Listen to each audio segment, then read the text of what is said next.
नमस्कार, मी ॲडव्होकेट माणिक शिंदे, कोल्हापूर जिल्हा शेतकरी संघटना अध्यक्ष.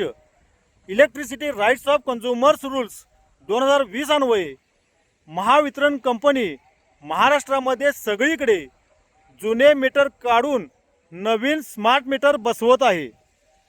या रूल अन्वये स्मार्ट मीटर हे अनिवार्य आहे अशा स्वरूपाचा मॅसेज हा सोशल मीडियाद्वारे किंवा नोटिशीद्वारे वीज ग्राहकांना दिला जात आहे आणि त्यामुळे वीज ग्राहकांच्या मध्ये संभ्रम निर्माण झालेला आहे.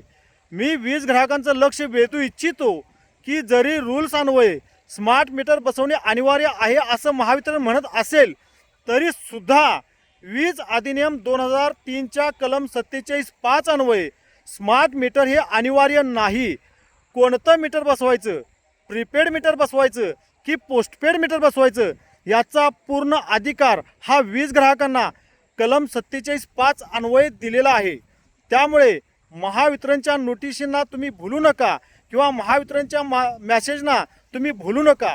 रूल त्यांच्या बाजूनं आहे असे ते म्हणत असतील तरीसुद्धा कायदा हा आपल्या बाजूनं आहे. नियम त्यांच्या बाजूनं आहे असे ते म्हणत असतील तरीसुद्धा ॲक्ट हा आपल्या बाजूनं आहे. ज्यावेळी नियम किंवा रूल श्रेष्ठ की कायदा किंवा ॲक्ट श्रेष्ठ यामध्ये ज्यावेळी वाद उत्पन्न होईल त्यावेळी रूल्सपेक्षा कायदा हा सर्वश्रेष्ठ असतो आणि कायद्यामध्ये स्मार्ट मीटर निवडण्याचा अधिकार हा वीज ग्राहकांना दिलेला आहे.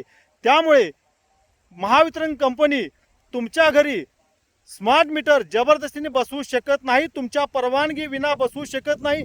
आणि जर महावितरणचे अधिकारी तुमच्या परवानगी विना तुमच्या घरी स्मार्ट मीटर बसवत असतील तर त्यांना सरळ सांगा हा 47(5) अन्वये हा अधिकार माझा आहे आणि तुम्ही तो बसवू नका.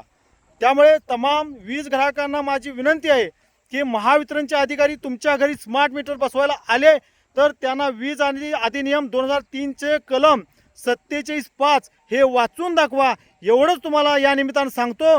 धन्यवाद.